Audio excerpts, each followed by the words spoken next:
installation, I ended up using a 1/4 inch ratchet, a Phillips head number 2, 10mm socket, extension, and a pry tool. I did not end up using the diagonal cutters, but they might serve as a substitute for the pry tool.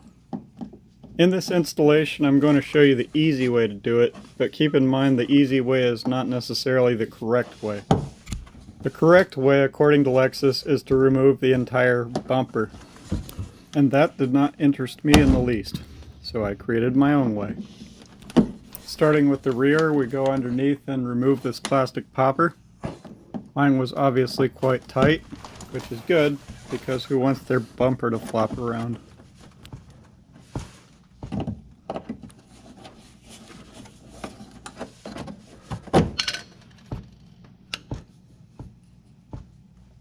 You can see some existing damage to my inner fender liner, and I'm pointing out a couple of places where the screws could have been pulled if mine wasn't damaged.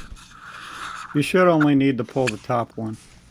So by prying back on this panel, we can see a 10mm screw, and we'll go ahead and disconnect that. This is the area where I ended up using the extension.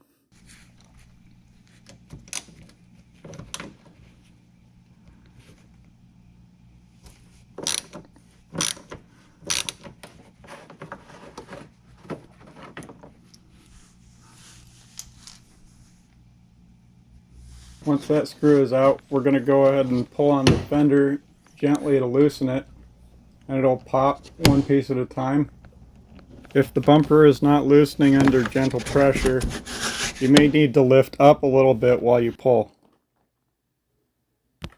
So now we've already reached access to the inside, and thankfully all of these clear corners are exactly the same.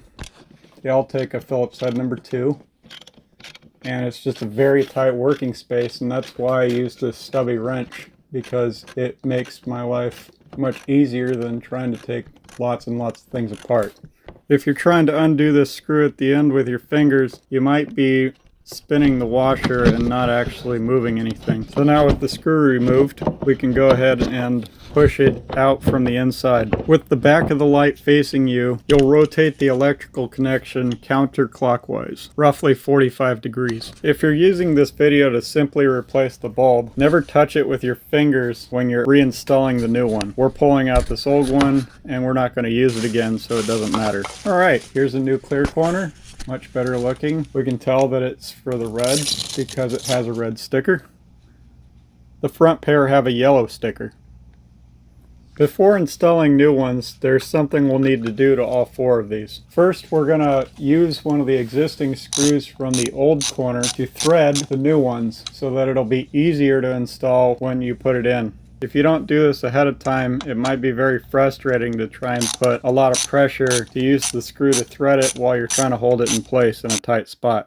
So I made sure it was nice and straight, then I soldered on, sent it all the way home, pulled it back out,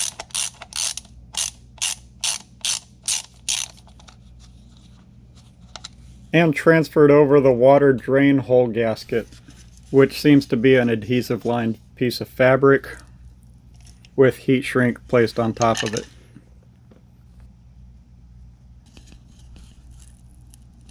When you press in the electrical connector from your new clear corners in place of the existing bulb, it doesn't matter which one's positive or negative because it'll work either way.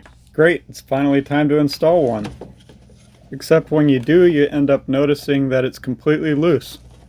The existing gasket is not good enough to make a proper seal with this aftermarket model. Oh no! Thankfully though, you bought it from SC430 mods, so I already solved that problem for your benefit. Included with your purchase were gaskets to put on top of the existing factory connector, making it a perfectly tight fit just like it should be. There, that's more confidence inspiring, right?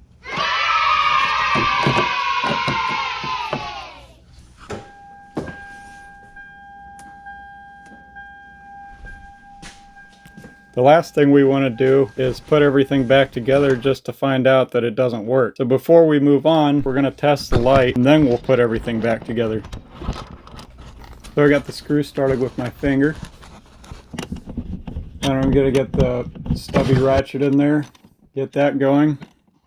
So I'm using my right hand to do that, but my left hand is pushing the clear corner in towards me so that I can tell when it's nice and tight.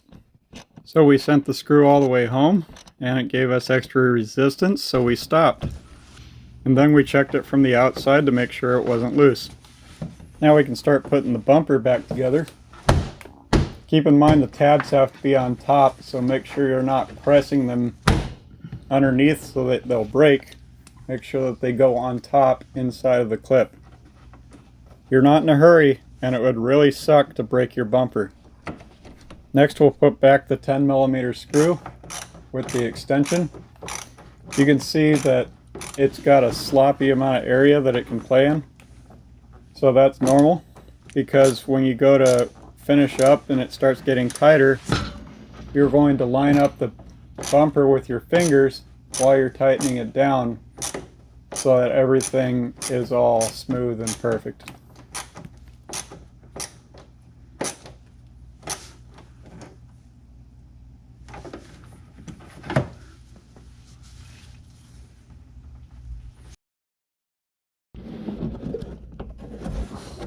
Looking underneath, I noticed that somebody didn't put the bumper back together correctly prior to my owning it. So now I'm going to fix that before I put the clip back in. So repeat the process on both sides. And now we'll move on to the front. You shouldn't need the extension anymore.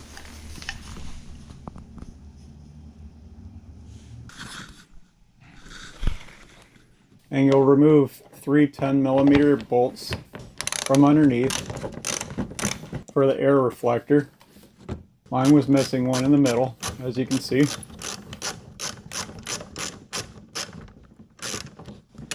Then I'm going to use the pry tool to get behind the liner and pull it out towards me, which may make some people cringe, but it is plastic that has a lot of forgiveness and it will bend back just the way it came out. My tires do turn an extra 10 degrees thanks to Fig's engineering, a short steering knuckle, so I have slightly more room to play with than you, but my tires are also wider than stock, so who knows. If you don't have enough room, you can always remove the tire. Using the same Phillips head number 2 for the back as we were for the front. We're going to follow all the same directions, paying attention to the way we undid the old one, adding the gasket, adding the sealing gasket to the water drain, and then putting everything back and tightening it down. Once you're done, you can just press the fender liner back in.